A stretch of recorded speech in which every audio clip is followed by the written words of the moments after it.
হাঁপাই গেছে। কি হয়েছে? হাঁপিয়ে গেছো কাজ করতে করতে? তুমি এত কাজ করো কেন? তোমার ভালো লাগে? হ্যাঁ। হুম। বচ কোথায় বচ?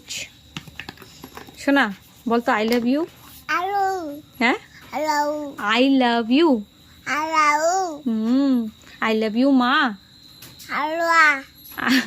I love love too. হাঁপাই গেছে। কি হয়েছে? হাঁপিয়ে গেছো কাজ করতে করতে? তুমি এত কাজ করো কেন? তোমার ভালো লাগে? হ্যাঁ। হুম। বচ কোথায় বচ? শোনা বলতো আই লাভ ইউ। হ্যাঁ, I love you. I love you মা। I love love two.